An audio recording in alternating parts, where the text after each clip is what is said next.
Hey guys, what's going on?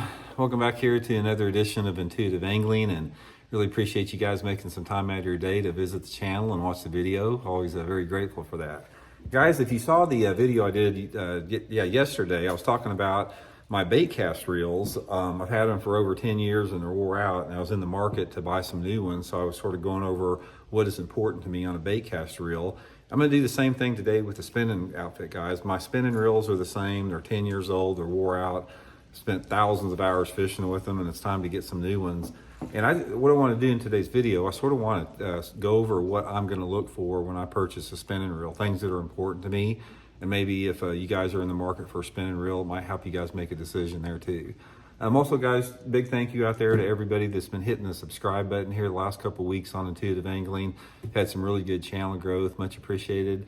And an extra thanks to everybody out there that's been having my back over this live scope debate we've been into, guys. I have, you know, the battle we're in the middle of with the live scope, and I get a bunch of positive affirmations and reinforcement from you guys that agree with me and sort of stand up for me. And I really appreciate you guys having my back on that. So thank you to each and every guy out there that's doing that. Much appreciated. Okay guys, here is a spinning reel I've had for like 10 years. This is a Lew's TLC 3000. It's been a good reel. I can't deny it. It's been a good reel, but I am open. I don't have any affiliation with Lew's. I'm a free agent when it comes to purchasing reels. So I'm like you guys, I want to get the best reel for the value that I can possibly get. And also guys, whatever reel I get, I'm probably going to buy it just like you guys do through Tackle Warehouse. And if you guys are looking for a spinning reel, I'll put my Tackle Warehouse link in the description, and I'll link the spinning reels in that description. And if you guys can use that link, if you want to buy a reel, it's a good way to support the channel, because that's where I'm going to get mine also too. But what I want to do is sort of go over what I'm going to look for when I purchase a spinning reel. It may or may not be a Lew's. I'm open to trying different stuff out there. But here are some of the features that I'm going to look for. Now, some of them are similar to the bait caster. The first one, guys, that we talked about is the handle. The handle, again, on a spinning reel, it needs to be oversized handle with a big knob on it. Now, this is, I think, even more important than a bait caster because you've only got one spindle here to get a hold of. So I want an extra long handle that's got a big knob on it that I don't have to search when I'm reeling that thing, and then my finger stays put on it. I really want that handle to be oversized to give me the maximum amount of leverage on the fish. Next with it, just like the bait cast, guys, I want it to feel good in my hand. I'm not necessarily concerned about it being super light. It's like, you know, my Megabass rods are light already, and it's like, everybody wants a light spinning reel, but that's not my main concern. I want it to feel good when I hold it like that. I want it to be balanced, you know, with the rod, you know, just want it to feel right, just like we were talking about with golf clubs. The next thing that's important, which is going away on a lot of different reels because a lot of manufacturers are getting rid of them, is this anti-reverse knob here, guys. This is critical for a spinning outfit because a lot of manufacturers out there are doing away with this, and they force you to use a drag. And if you've seen my videos before, I never use a drag. I lock my drags down on my spinning outfit. I back reel 100% of the time, and you should too, because back reeling you can react to a movement of a fish a much quicker back reeling than you can with a drag out there. Now, a lot of you guys say, oh, my drags are buttery smooth. I don't care, guys. I don't care if you spend $20,000 on a spinning reel that has the buttery smooth drag. It's not, you can't react to the fish movement with light line, with the fish being barely hooked like you can by back reeling the spinning reel. So first thing I'm going to look for, I will not purchase a spinning outfit, a spinning reel, unless it has an anti-reverse switch on there to give me that option. That's the next one.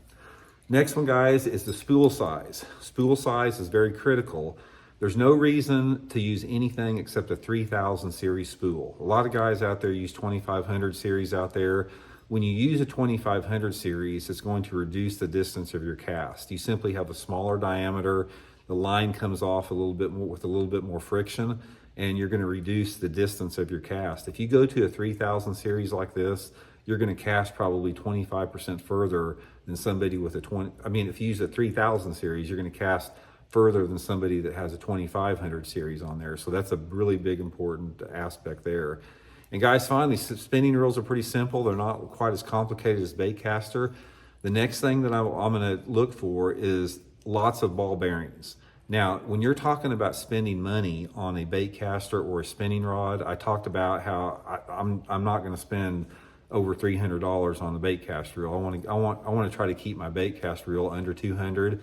If I'm going to put some money in a spin in my rod and reel or my reels, it's going to be a spinning reel, because you can't skimp on the number of ball bearings. You need a spinning reel that's got 8 or 10 ball bearings in there, because it makes all the difference in the feel of it. Because when say you're working a shaky head or Ned rig and you're barely turning that handle like that, you want it to be completely frictionless and super smooth, and you accomplish that smoothness with the maximum amount of ball bearings, especially if you're bearing down on a fish and reeling it.